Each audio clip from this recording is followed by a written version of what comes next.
sometida a la norma jurídica. Eso quiere decir que la conducta de la persona tiende al cumplimiento de la obligación contenida en la ley. En una relación de actividad, la persona produce y participa activamente en la creación de normas. De esa cuenta, la conducta de la persona aparece como el ejercicio de un derecho subjetivo. Mientras que en las relaciones de negatividad, el hombre no tiene mayor relación con las normas. Esto quiere decir que el hombre se encuentra en total libertad de ejecutar u omitir actos no establecidos o no previstos por la ley. ¿Qué quiere decir esto? Que en las relaciones de pasividad, las personas no pueden tomar una decisión, ¿sí? La ley debe cumplirse. En este caso, la ley no le permite a la persona decidir discrecionalmente si la cumple o si no la cumple. En este tipo de relaciones, la persona tiene que cumplir la conducta prevista en la ley. Mientras que en las relaciones de actividad, a la persona se le reconoce un derecho a su favor. Por lo tanto, puede decidir si lo ejecuta o si no lo ejecuta. Y respecto a las de negatividad, en este tipo de relaciones, la norma no regula o prohíbe derecho u obligación a favor de la persona o en contra de la persona. Por lo tanto, la persona no se encuentra sujeta a cumplir lo que la ley no establezca, lo que la ley no regule. De la misma manera, por ejemplo, Eduardo García Maínez establece tres elementos del derecho subjetivo. Tenemos el facultas alliendi, el facultas omitendi y el facultas exigendi. En el caso del facultas alliendi, García Maínez dice que consiste en la facultad que tiene toda persona de actuar o hacer algo que la ley permita o establezca. En el caso del facultas omitendi, consiste en la facultad que tiene todo sujeto de abstenerse o de omitir alguna conducta prevista en la norma. Y en el caso del facultas exigendi, ya García Maínez nos dice que este elemento consiste en exigir o bien pretender exigir el cumplimiento de una obligación a otro sujeto. Si ustedes se dan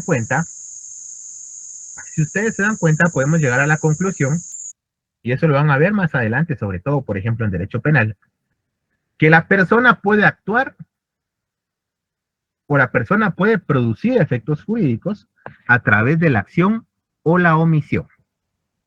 ¿Sí?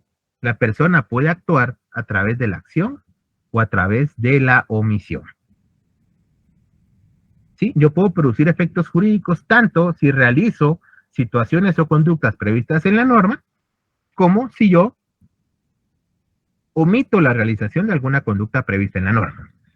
Fíjense ustedes, por ejemplo, que hay un delito, hay un tipo penal en nuestro Código Penal que nos dice que cuando nosotros vemos a una persona en grave peligro o en una situación de emergencia, por ejemplo, un menor de edad, estamos obligados a prestarle auxilio. Si nosotros no prestamos auxilio, estamos cometiendo un delito, ¿verdad? A los funcionarios públicos, por ejemplo, también se le establece la obligación. Si el funcionario público tiene conocimiento de que alguna persona ha cometido un ilícito y él tiene conocimiento por motivo del cargo que ejerce, él está obligado a denunciarlo. Si omite denunciarlo, el funcionario está cometiendo delito. Por eso es lo importante que tenemos que tener claro, ¿verdad? La persona actúa tanto por acción como por omisión. Por eso es que García Maínez establece lo que es la facultad de hacer, la facultad de omitir y la facultad de exigir. Hasta acá, ¿vamos bien? ¿Hay alguna duda, alguna pregunta?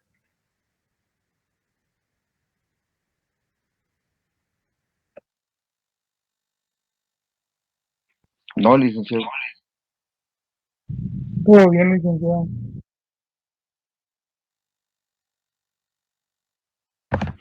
Vean, vamos a ver si quieren más ejemplos de lo que es el derecho subjetivo. Por si hay alguna duda, alguna pregunta y no se animan a preguntar. Ustedes saben que nuestra legislación establece el derecho que tienen las personas para manifestarse o para expresar eh, lo que piensan o lo que sienten, ¿verdad? Esa famosa libertad de expresión. Eso quiere decir que la ley le va a conceder a las personas el derecho o la facultad discrecional de poderse manifestar o no, de poderse expresar o no, ¿verdad? Ahorita, por ejemplo, que están convocando diferentes sectores a manifestaciones por el tema político, cada uno de nosotros puede decidir si decide ir o no ir, si decide manifestar o no manifestar, ¿verdad? La ley regula el derecho que tenemos de asociarnos, la ley regula el derecho que tenemos de manifestar, la ley regula el derecho que tenemos de ejercer esa libertad de expresión, pero sin embargo es un derecho subjetivo, porque la misma ley nos concede esa facultad de que nosotros podamos decidir si acudimos a manifestar o no, si ejercemos esa libertad de expresión o no. Otro ejemplo, el Código Civil regula que las personas que quieran contraer matrimonio pueden hacerlo. Y de esa cuenta, pues regula algunos requisitos indispensables, ¿verdad? Nuestra legislación civil establece que debe contraer matrimonio un hombre con una mujer, que las personas no deben estar unidas de hecho previamente, o que las personas no deben estar unidas con otras personas, que no deben ser menores de edad, que las personas deben estar en el libre ejercicio de sus derechos, etcétera, etcétera, etcétera. La ley regula el derecho que tienen los sujetos a contraer matrimonio. Sin embargo, cada uno de ustedes o cada uno de nosotros podrá decidir si quiere ejercer ese derecho subjetivo de contraer matrimonio o no. No con el simple hecho de que la ley regule un derecho a nuestro favor, tenemos que cumplirlo. ¿Verdad? La ley ya nos concede ese grado de discrecionalidad en la cual cada persona puede decidir si cumple esos requisitos, contraer matrimonio o no contraer matrimonio. Lo mismo sucede con el derecho de propiedad. La Constitución y el Código Civil establecen el derecho de propiedad. Respecto al derecho de propiedad, se establece que cada persona puede disponer libremente de sus bienes. ¿Sí? Si quiere los puede vender, los puede regalar, los puede alquilar, no los puede usar, etcétera, ¿verdad? Si nosotros tenemos una casa o si nosotros tenemos un carro, nosotros decidimos discrecionalmente si lo usamos o no lo usamos, si lo alquilamos o no lo alquilamos, si lo vendemos o no lo vendemos, si lo regalamos o no. ¿Verdad? Ese es nuestro derecho subjetivo. Esa facultad que la ley nos concede de poder decidir si ejercitamos un derecho o no, o bien si le exigimos a un tercero el cumplimiento de su obligación.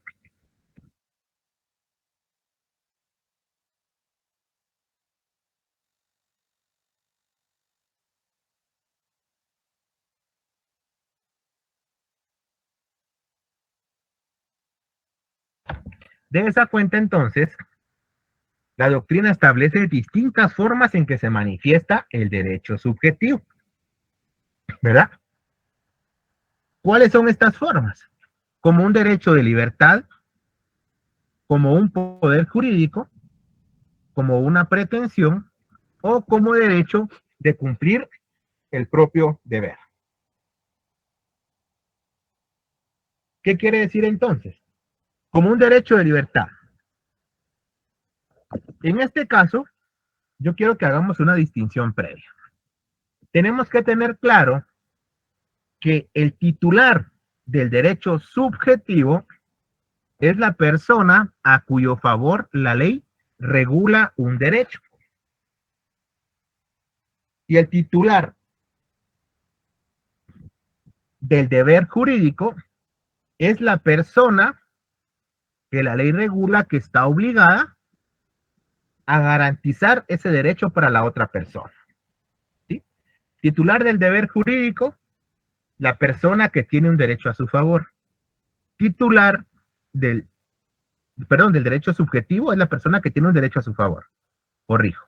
Y el titular del deber jurídico es la persona que tiene una obligación que cumplir. ¿Verdad? Si en este caso, por ejemplo, yo le vendo un carro a Diego, yo soy el titular del derecho subjetivo, porque yo tengo el derecho a que Diego me pague por el carro. Y Diego es el titular del deber jurídico, porque él tiene la obligación de pagarme por el carro que está comprando. Y viceversa, ¿verdad? Bien, esto es importante para que entendamos las formas en que se manifiesta el derecho subjetivo. Cuando nos referimos al derecho subjetivo como derecho de libertad, tenemos que tener presente que el titular del derecho subjetivo puede optar o puede decidir entre ejecutar o no ejecutar la conducta regulada en la ley. ¿Sí? La persona decide si hace o no hace el derecho que se le está regulando a su favor. Ahora bien, como un poder jurídico. Como un poder jurídico, el titular del derecho subjetivo puede crear nuevos derechos y nuevas obligaciones mediante el ejercicio de la autonomía de la voluntad. Como una pretensión. Ya vamos a ir poniendo ejemplos para que vayamos analizando un poquito más. Como una pretensión. El titular del derecho subjetivo puede exigir de otro sujeto el cumplimiento de su deber correlativo. Como un derecho de cumplir el propio deber. Como un derecho de cumplir el otro deber, aquí, ojo, aquí ya las figuras cambian, ¿verdad? Porque como un derecho de cumplir el propio deber, el titular del deber jurídico tiene derecho a que nadie le impida que cumpla con esa obligación. El titular del deber jurídico puede solicitar que se le prohíba a todas las personas que impidan el cumplimiento de su deber. Es decir, el titular del deber jurídico tiene ese derecho a que se le garantice que va a cumplir su obligación y nadie va a interferir para que no la cumpla. Vamos a ir viendo ejemplos. ¿Cuál podría ser un ejemplo del derecho subjetivo como un derecho de libertad? ¿Cuál creen ustedes?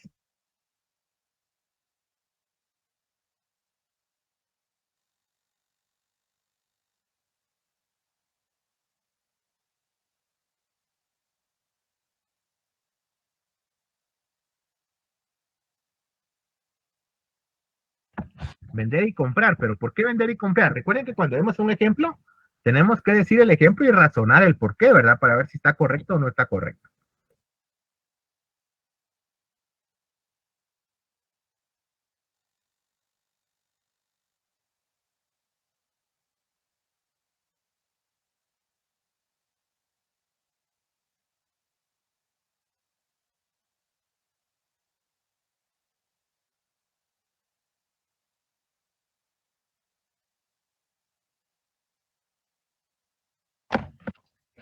Dicen acá derecho de locomoción porque podemos desplazarnos de un lugar a otro. Bien, vea, como derecho de libertad, recordemos que el titular del derecho subjetivo, o sea, la persona a cuyo favor se está reconociendo un derecho, va a tomar la decisión, porque así lo permite la ley, de si ejecuta o no la conducta a que se refiere la norma jurídica. Sí, tal como los casos que ya mencionamos, ¿verdad? La ley establece que una vez cumplamos los 18 años de edad, tenemos ese derecho a elegir y ser electos, ¿verdad? Nosotros tomamos la decisión si vamos a votar o si no participamos en la votación. Nosotros decidimos si participamos para optar a un cargo público o no.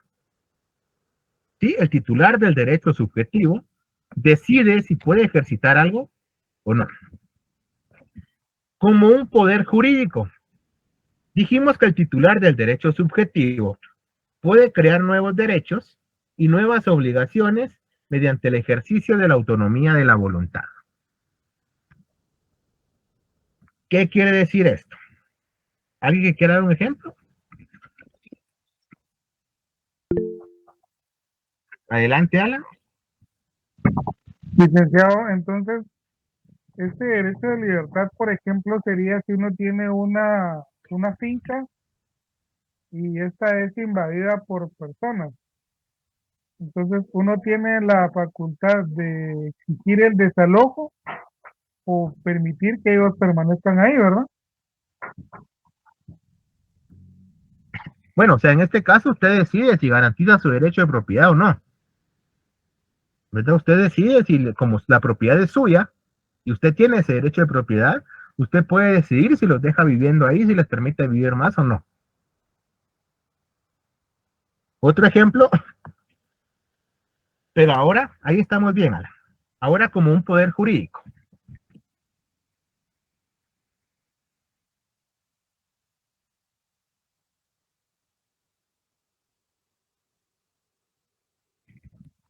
¿Cuál podría ser un ejemplo como un poder jurídico? El poder de un juez de dictar sentencia.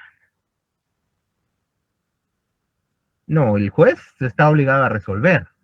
No es si lo quiere hacer o no. Recuerden que la justicia es una obligación del Estado brindarla para toda la población. Una vez se somete un caso a un juez, si es competente, está obligado a resolverlo. Vean, el derecho subjetivo como un poder jurídico. Dijimos que el titular del derecho subjetivo puede crear nuevos derechos y puede contraer nuevas obligaciones mediante el ejercicio de la autonomía de la voluntad. ¿Cuál podría ser el ejemplo? El trabajo. ¿Por qué el trabajo? Porque nosotros decidimos si contratamos nuestro trabajo o no, ¿verdad? Yo decido si suscribo un contrato con X empresa en la cual yo voy a prestar un servicio y también por la cual la empresa me va a pagar una retribución económica. Ahí nosotros estamos decidiendo libremente, estamos decidiendo en ejercicio de esa autonomía de la voluntad, adquirir nuevos derechos, en este caso, el pago del salario o los honorarios según corresponda, y también adquirir nuevas obligaciones, ¿verdad? Porque ese salario o esa retribución no va a ser gratis. Nosotros tenemos que prestar un trabajo para la empresa,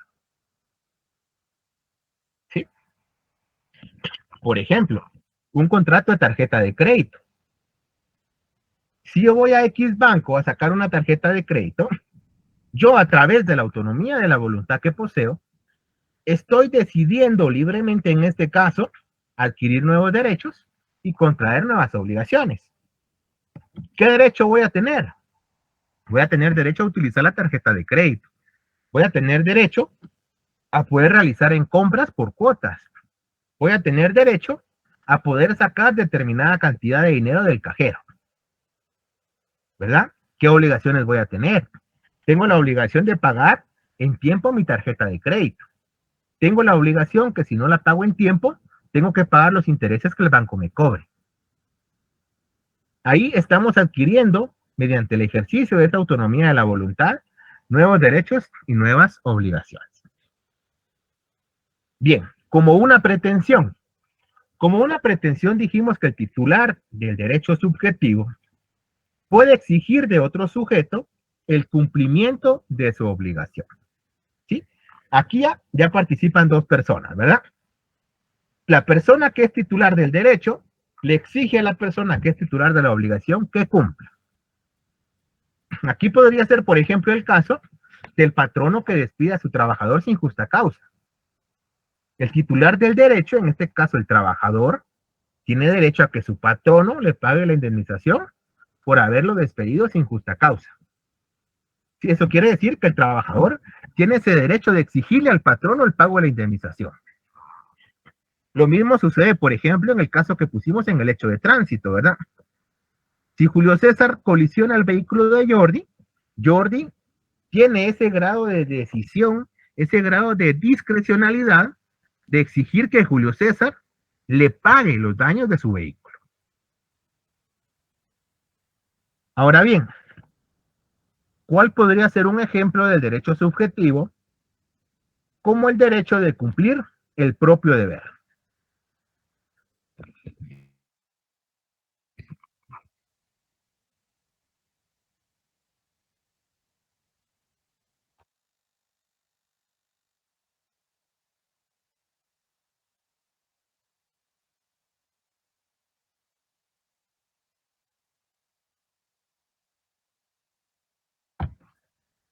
¿A alguien voluntariamente? Preguntamos. ¿Cuál creen ustedes que sería un ejemplo del derecho subjetivo como un derecho de cumplir el propio deber? Dijimos que en este caso, el titular de la obligación o el titular del deber jurídico tiene derecho de poder cumplir su obligación. Tiene derecho de solicitar que se le prohíba a todas las personas que le impidan cumplir con su obligación. ¿Cuál podría ser un ejemplo?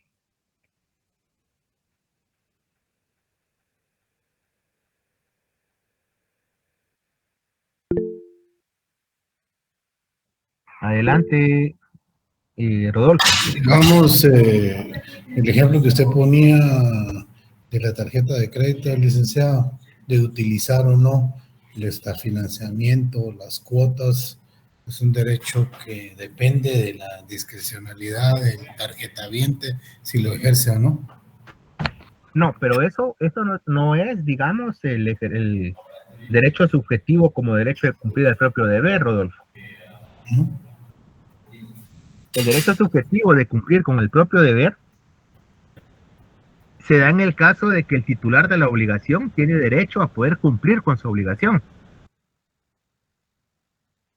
Tiene el derecho a que se le impida a todas las demás personas que intervengan cuando él cumpla su obligación. El ejemplo que usted acaba de poner es el ejemplo que pusimos en el derecho subjetivo como un poder jurídico, que hace relación a otro supuesto.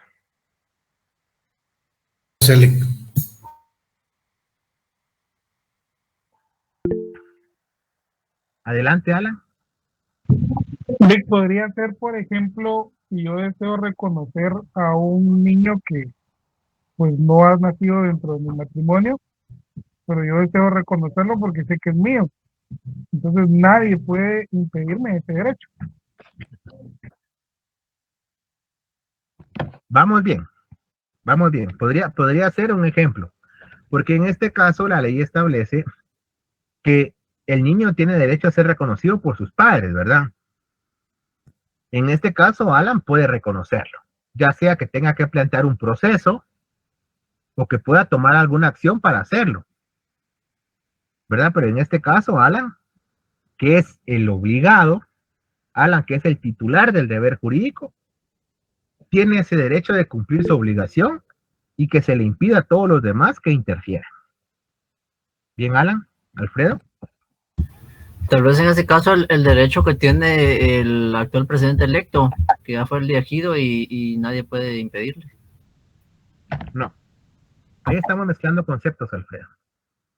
No, Recordemos que cuando hablamos nuevamente del derecho subjetivo como derecho de cumplir el propio deber, ¿quién es la persona o quién es el sujeto que está en la palestra acá? El titular de la obligación, no el titular del derecho subjetivo. Vean, por ejemplo, cuando alquilamos una casa, ¿verdad? Hay un caso que ya, aunque no lo crean, son bastante comunes. He tenido varios casos de este tipo, donde resulta que le alquilan la casa a una familia, le alquilan un apartamento a una familia, y obviamente pues la familia cumple con pagar la renta del apartamento, ¿verdad? Cuidarlo, etcétera. Y pues también los que le están alquilando cumplen con permitir que use el apartamento y viva ahí la familia.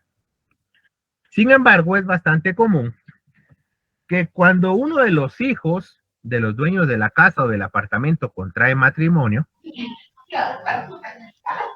solo vamos a apagar el micrófono, perdón. Cuando uno de los hijos contrae matrimonio, los dueños de la casa o del apartamento le dicen a la familia que arrenda que por favor tienen 1 mes o 2 meses para desocuparlo porque su hijo se va a casar y ellos le quieren dar como regalo el apartamento. ¿Verdad? En este caso, obviamente, pues hay un contrato de por medio. El contrato todavía no ha vencido. Esto quiere decir que ambas partes pactaron condiciones de modo, tiempo y lugar. ¿Verdad? Obviamente las personas que están arrendando llegan con uno y le dicen, mire, Lick, pero si el contrato todavía le quedan 7 meses y a mí el dueño me está dando 1 mes para que yo me vaya. Hubo un caso de estos donde efectivamente el dueño del apartamento le dice a la familia que vivía ahí que no obstante hayan firmado contrato hace 3 meses, el contrato era por 1 año, pues que en 1 mes él quería que desocuparan el apartamento porque su hija se iba a casar y él le iba a dar el apartamento a la hija para que viviera ahí. Con el paso del tiempo, pues obviamente empezó la pugna entre la persona que arrendaba y los arrendatarios, ¿verdad? La persona que arrendaba optó por ya no recibir el pago de la renta. Para de esa cuenta, al momento de demandar ante el juez, poder terminar el contrato aduciendo ante el juez de que los arrendatarios se habían atrasado en el pago de la renta. Sin embargo, los arrendatarios sí querían cumplir con la obligación de pagar la renta.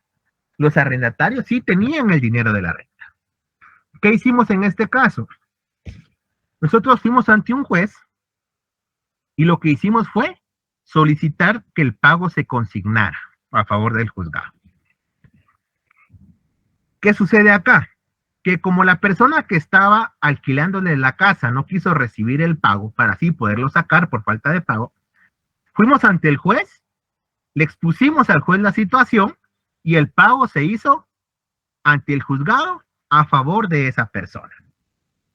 Cuando esta persona demandó por falta de pago, se topó con la situación de que los arrendatarios habían cumplido con el pago de esas rentas, que en ningún momento hubo incumplimiento. A eso, le repito, se le llama pago por consignación. Y el pago por consignación es un ejemplo del derecho subjetivo como derecho de cumplir el propio deber. Porque en este caso, los titulares de la obligación tienen derecho de que nadie les impida cumplir su obligación. Tienen derecho de que se les garantice que nadie vaya a interferir en el cumplimiento de esa prestación. ¿Verdad? De esa cuenta, entonces, en el ejemplo que yo les puse, los obligados ejercieron ese derecho de que nadie les impidiera y fueron ante el juez a cumplir la obligación. ¿Estamos bien con el derecho subjetivo hasta acá?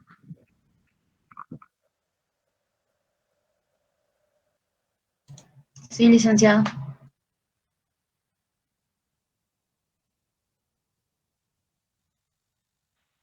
Sí, licenciado.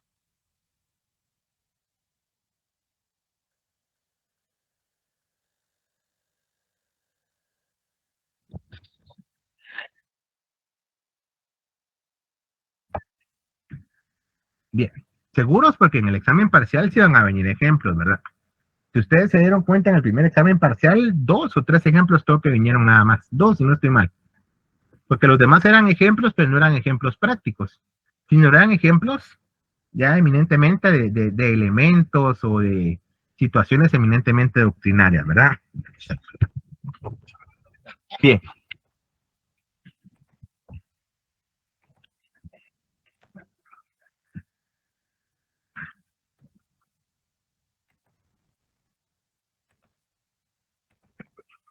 ¿Cuál es la clasificación del derecho subjetivo? La doctrina establece muchas clasificaciones del derecho subjetivo, ¿verdad? Atendiendo a su relación con el Estado, el derecho subjetivo puede ser público o puede ser privado.